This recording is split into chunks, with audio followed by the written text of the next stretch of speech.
Alléluia. Alléluia. Alléluia.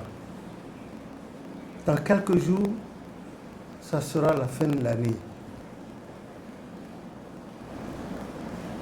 Nous avons besoin de purifier nos âmes, de sanctifier nos cœurs, afin que nous puissions passer ces quelques jours avec brio et que Dieu, dans sa miséricorde, nous couvre de sa puissance, sa grande puissance.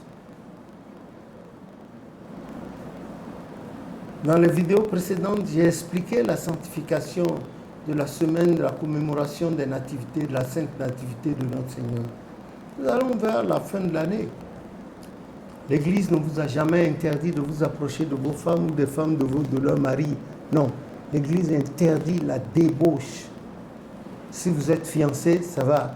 Mais copines, allez vous mettre ensemble pour la fin de l'année. Je ne vois pas avec quelle sanctification vous allez aborder l'an nouvel 2023. Voilà pourquoi vous prenez vos précautions. Et surtout, vers la fin de l'année, faites des bains.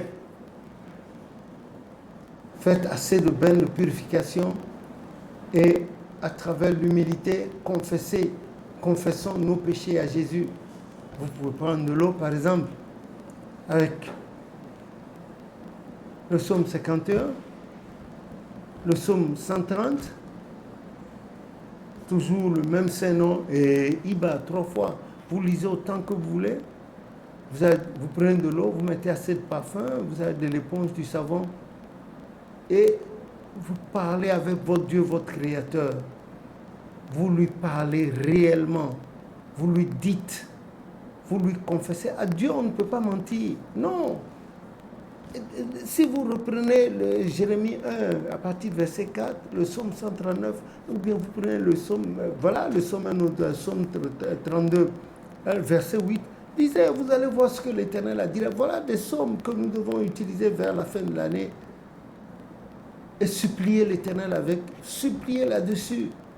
Une bougie d'autel, si vous en avez. Si vous n'en avez pas, Dieu Esprit n'a pas besoin forcément de notre bougie.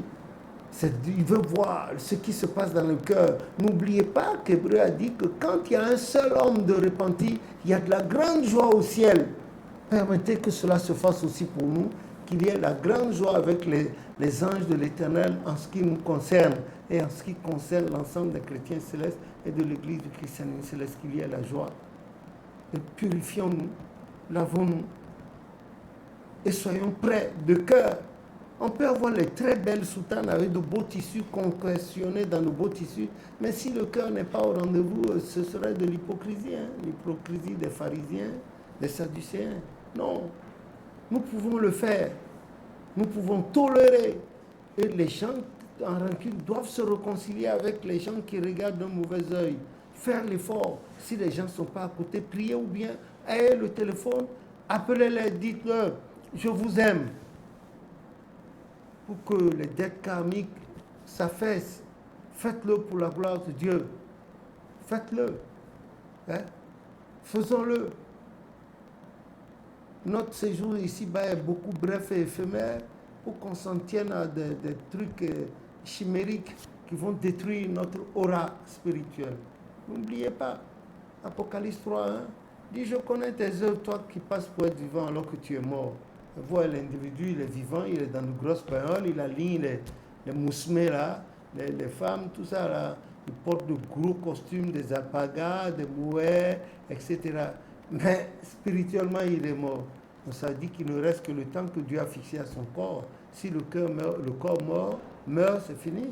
Celui-là, il ne peut plus espérer à la résurrection. Or, Saint Paul a dit dans Corinthiens que s'il n'y avait pas question de résurrection, donc leur prédication serait fausse, serait du mensonge. La résurrection, il y a la résurrection. C'est à cela que nous aspirons. Pour qu'un jour, comme a dit Job 19, verset 25, nous puissions revêtir ce corps incorruptible.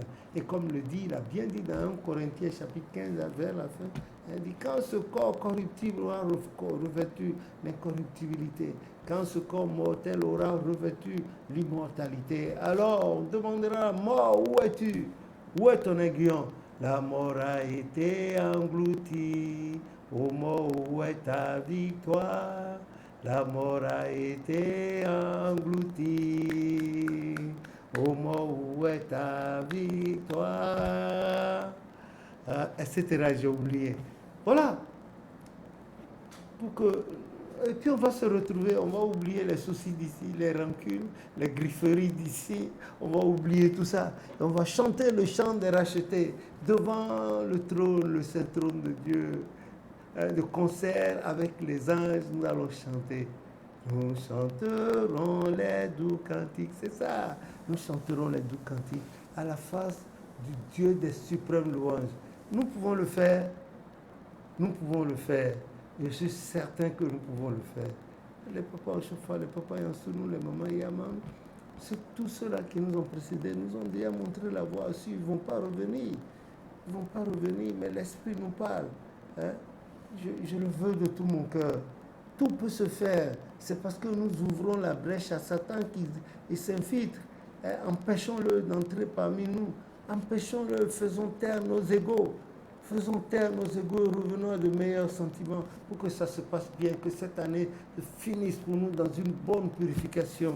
Que le Saint-Esprit soit avec nous. N'oubliez pas ce qu'a dit Joël. Joël 2, verset 28. Dans les derniers temps, dit Dieu, je répandrai mon esprit sur toute chair. Vos fils et vos filles prophétiseront, vos jeunes gens auront des visions, et nous, les vieillards, nous aurons des songes. Permettez que cela se passe, que nous ne soyons pas, que le Saint-Esprit nous avertisse de tout. Hein? En même temps, et le malin n'aura plus l'occasion de venir nous persécuter. De venir, non. Le Seigneur nous avertira toujours par son esprit, puisque nous ferons un avec Jésus. Nous ferons un avec lui. Nous allons l'imiter, comme a dit Saint Paul. Nous ferons un avec lui. Merci beaucoup. Merci et que Dieu nous donne la santé, la vie, la joie. On va continuer. Les thèmes, les questions qui ont été posées, je les sortirai les unes après les autres. Et vous aussi, mettez-vous à l'œuvre comme moi. Nous allons tous remplir l'espace mondial avec l'histoire de l'Église, avec les chants de l'Église, avec tout ce que nous ferons. Le monde viendra, comme a dit Zacharie 8, verset 21. Il viendra, le monde viendra à nous. Au nom de Jésus, notre Sauveur. Amen.